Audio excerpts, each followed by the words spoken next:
Magandang umaga mga ka-happy hour. Narito ang mga balita para sa MBC TV Network News Update, 9 AM edition. Sa The Better News, kauna-unahang Pinay analog astronaut, qualified na para sa suborbital space flight. Ating panoorin tungkol sa Pinay analog astronaut sa The Better News Report, ni Rovic Manuel.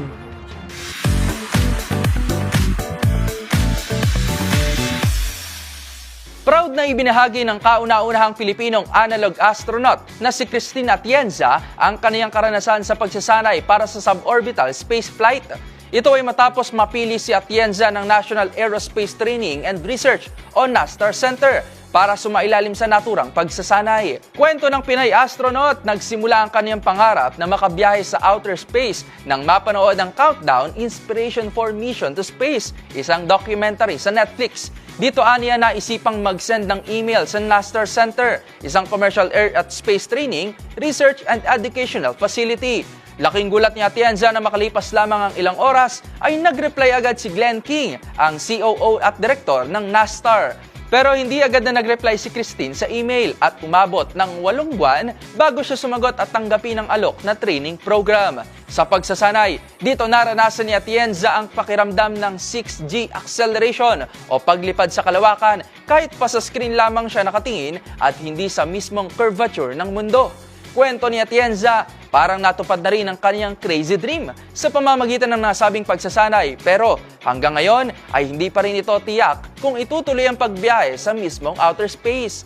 Taong 2024 nang matupad ang pangarap ni Christine nang hirangan siya bilang first Filipino analog astronaut.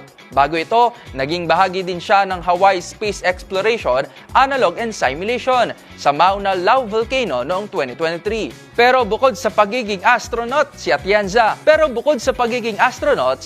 rin ay isang public health nutritionist na naging in charge sa diet at pagkain ng kapwa niya astronauts sa kanilang misyon. Para sa DZRH TV, ito si Rovic Manuel, una sa Pilipinas, una sa Pilipino.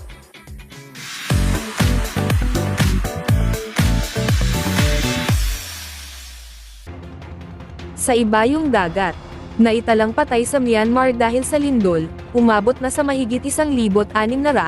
Umabot na sa mahigit 1,600 ang naitalang patay, matapos yanigin ng malakas na lindol ang Myanmar nitong Biyernes. Ang pagyanig ng lupa, umabot hanggang sa Thailand na nagpaguho sa isang ginagawang 30-story building sa Bangkok. Patuloy ang paghuhukay ng mga rescuer sa mga gumuhong gusali. Tinatansya ng US Geological Survey na ang bilang ng mga nasawi ay maaaring umabot sa 10,000. Samantala, dumating na ang unang suporta sa ibang bansa, matapos humingi ng tulong ang ruling military government. Isang Chinese team ang dumating sa bansa nitong Sabado ng umaga, ayon sa state media, habang ang India ay nagpadala ng rescue at medical team kasama ng agarang tulong. At yan ang mga balita para sa MBC TV Network News Update, 9 AM edition. Abangan ang mga susunod na balitaan mamaya, para sa 10 AM edition.